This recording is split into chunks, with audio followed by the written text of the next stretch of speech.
Alors, imaginez la scène avec moi. On est dans une gare, la nuit. Mais pas une grande gare animée, non. Plutôt un quai un peu glauque, presque désert. Et il y a cette lumière-là, la lumière crue d'un néon. Au milieu, un homme. Il est complètement immobile. À ses pieds, juste une chose. Une, une valise de carton bouilli. L'ambiance est lourde, silencieuse. On sent une tension, une attente. Bienvenue, aujourd'hui on se penche sur un document assez unique. C'est un simple extrait littéraire, une seule page, qui s'appelle Extrait 2. Notre mission, si on peut dire, c'est de décortiquer ensemble cette scène. Elle est très brève, mais d'une densité assez folle. On va essayer de comprendre les enjeux, les personnages, toute la mécanique du suspense qui est en place. Oui, et c'est une excellente idée parce que ce passage, c'est une véritable leçon d'écriture. C'est vraiment un cas d'école sur comment créer un univers de danger, de clandestinité, avec très très peu de choses. Chaque détail compte. Le lieu, Trieste, c'est pas un hasard, c'est une ville frontière. Et puis surtout, cette peur silencieuse qui imprègne absolument tout. Commençons par ça, justement. L'atmosphère. Avant même qu'un mot soit dit, l'ambiance est déjà incroyablement pesante. Le premier personnage, celui qu'on apprendra plus tard s'appelait Miloz, il est défini par deux choses. Son immobilité et sa valise. Cette valise de carton bouilli. C'est un détail tellement précis. Qu'est-ce que ça nous dit tout de suite? Ah, c'est une image d'une puissance folle. Le carton bouilli, c'est un matériau pauvre, fragile, ce n'est pas fait pour durer. Ça nous dit que la personne est dans la précarité, que tout ce qu'il possède, toute sa vie, tient dans un objet qui pourrait se défaire à la première pluie. Ça évoque une fuite, un départ précipité. La valise, en fait, c'est le miroir de son statut. Il est vulnérable. C'est vrai, il y a une fragilité énorme dans cet objet. Et il n'est pas seul sur le quai. Le texte dit que d'autres hommes attendent. Mais la phrase qui m'a vraiment interpellé, c'est «sans regarder l'autre, de peur que ce ne soit un policier des frontières». Ce n'est pas juste la peur de l'autorité, donc. C'est une méfiance entre eux. Exactement. Et ça, c'est un détail psychologique qui est fondamental. La peur, elle n'est pas seulement verticale, vers la police. Elle est horizontale. Dans ce genre de situation, n'importe qui peut être un danger, un informateur. Du coup, il n'y a aucune solidarité. Ils partagent le même sort, la même attente, mais ils sont radicalement seuls. C'est la solitude au cœur du groupe. L'auteur nous plonge direct dans un climat de paranoïa. Donc on a cette scène figée, ces hommes silencieux, et puis un mouvement. Une camionnette bâchée arrive. Le choix du véhicule, là encore, ce n'est pas anodin, j'imagine. Non, rien n'est anodin. Une camionnette bâchée, c'est fait pour transporter de la marchandise, des objets, pas des êtres humains. L'utiliser pour des personnes, ça les déshumanise d'emblée. Ils ne sont plus des voyageurs, ils sont un chargement. Ça nous dit tout sur la nature de la transaction qui va suivre. C'est du fret humain. Et de là descend un homme, Tartamella. Et son arrivée, elle brise tout. La dynamique change complètement. Il est décrit comme le gros homme, et son premier geste, c'est d'allumer une cigarette. Il y a une sorte de confiance, de nonchalance, qui contraste énormément avec la tension des autres. C'est la posture du pouvoir. Il est sur son territoire. Le geste d'allumer une cigarette, c'est une façon de dire « je contrôle le temps ». Lui, il n'attend pas. C'est lui qu'on attend. Et l'auteur précise que Miloz était là le premier. Ce n'est pas rien. Ça montre peut-être son désespoir, son anxiété, mais ça le met aussi en première ligne. Et donc c'est à lui que Tartamella s'adresse. La hiérarchie est posée avant même la première parole. Le dialogue qui suit est d'une brièveté incroyable. Où est-ce que tu vas? La réponse, Francia. Un mot. Et l'auteur glisse ce détail.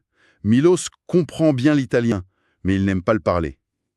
C'est très subtil. C'est plus que subtil. C'est une information clé sur son identité, sa position. Ne pas aimer parler la langue, c'est une façon de marquer sa distance, de rester un étranger. C'est peut-être une forme de résistance passive, un refus de se soumettre totalement. Ou alors, plus simplement, c'est l'insécurité. Parler une langue qu'on maîtrise mal, c'est se rendre encore plus vulnérable. Et il l'est déjà tellement. Du coup, il se réfugie dans des réponses minimalistes. Et on en arrive à la question centrale. Le pivot de toute la scène, Tartamella qui demande « T'as tes papiers en règle ?» Si on ne connaissait pas le contexte, ça pourrait passer pour une question de douanier, quoi, une simple formalité. Absolument. Et c'est là toute l'intelligence du texte. L'auteur nous montre une sorte de performance. Il joue une petite pièce de théâtre. Les mots sont ceux de la loi, de l'administration, papier, en règle, mais le sens est complètement détourné. C'est un code. Oui, et le narrateur nous donne la clé juste après. On te demande tes papiers, tu montes ton argent, c'est tout. C'est d'une efficacité redoutable. Le mot papier devient le mot de passe. Le langage officiel est là pour masquer une transaction complètement illégale. C'est fascinant parce que ce système clandestin, il ne s'oppose pas au système légal. Il le mime. Il en utilise les codes pour mieux le contourner. C'est une sorte de camouflage. Si quelqu'un entendait la conversation de loin, elle pourrait sembler normale. C'est une mécanique qu'on retrouve dans beaucoup de réseaux illicites. Ce langage à double sens, compris seulement par les initiés. Et Miloz, il a bien compris le code. Il ne pose aucune question. Il exécute la consigne. Il ouvre sa chemise et il sort un billet de 10 000 plié en 4 d'une poche intérieure, l'endroit où l'argent est caché. Là encore, c'est très parlant. Tout à fait.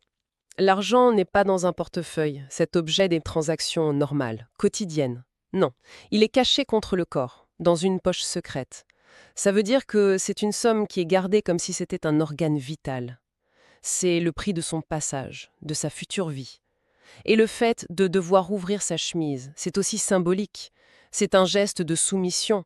Il s'expose un peu pour donner sa seule ressource. Tout semble se dérouler comme prévu, donc la question, la réponse, le geste, le pacte est sur le point d'être scellé, et là, l'auteur nous lance la dernière phrase de l'extrait, une phrase qui arrête le temps, mais il ne l'a pas donnée tout de suite. C'est une fin qui n'en est pas une. Tout s'arrête sur cette non-action. J'avoue que j'ai eu le souffle coupé en lisant ça. C'est le point de bascule de tout le texte, magistral. Toute la tension qui a été accumulée depuis le début, elle converge vers ce moment précis, ce moment suspendu. La question que tout le monde se pose, c'est pourquoi ? Pourquoi cette hésitation ? Et c'est ça qui est génial, il y a plusieurs interprétations. Est-ce que c'est un calcul ? Est-ce qu'il est en train de réévaluer Tartamella, de se demander s'il peut vraiment lui faire confiance ? Ou alors c'est plus viscéral. La peur de lâcher son seul et unique filet de sécurité. Une fois que l'argent est donné, il n'a plus rien, plus aucun contrôle. Il est complètement à la merci de ces gens. Ce billet, c'est sa dernière parcelle de pouvoir. Je crois que c'est même encore plus profond. Dans cette microseconde, la dynamique du pouvoir s'inverse. Jusque-là, Milos subissait. C'était Tartamella qui menait le jeu. Mais en retenant le billet, c'est Milos qui devient l'acteur principal. C'est lui qui a ce que l'autre veut. Pour la toute première fois, c'est Tartamella qui attend. C'est un acte de reprise de contrôle, même s'il est minuscule temporaire. C'est peut-être juste pour se prouver à lui-même qu'il n'est pas qu'un colis, mais un homme qui a encore un choix. Une sorte de micro-rébellion, quoi. Un dernier sursaut de volonté avant de s'abandonner au système. C'est fou de voir comment une absence de geste peut contenir autant de drames. Mais c'est la définition même du suspense. Le suspense, ce n'est pas la bombe qui explose, c'est le tic-tac de l'horloge. Et là, l'auteur a créé un tic-tac insoutenable avec une main qui ne s'ouvre pas. Il nous laisse au sommet de la tension, dans cet entre-deux où tout est encore possible. Le pacte peut être scellé ou rompu. Et c'est à nous d'imaginer la suite. Alors, si on essaie de résumer un peu ce qu'on a vu, cette page, c'est une leçon magistrale. On a vu comment des détails matériels, une simple valise, peuvent définir un personnage. On a vu comment le silence peut créer un climat de paranoïa bien plus efficacement que de longues descriptions.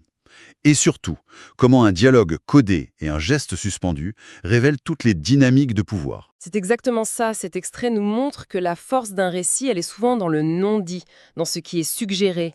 La tension la plus forte, elle naît de l'inaction. C'est dans cette pause de Miloz, ce moment où il retient son billet, que tout le drame de sa condition se cristallise. Il n'est plus seulement un migrant, il devient une figure universelle de l'individu face à un système qui le broie, qui essaie de garder une dernière once de contrôle. Et ça nous amène à une dernière pensée, une question qu'on peut laisser ouverte. L'auteur nous abandonne sur cette hésitation. Ce moment où Miloz, l'âme sans pouvoir, détient soudain tout le pouvoir.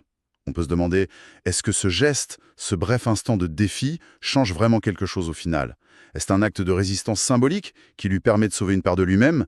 Ou est-ce que ce n'est qu'une illusion, un dernier spasme avant que la machine ne l'avale de toute façon ?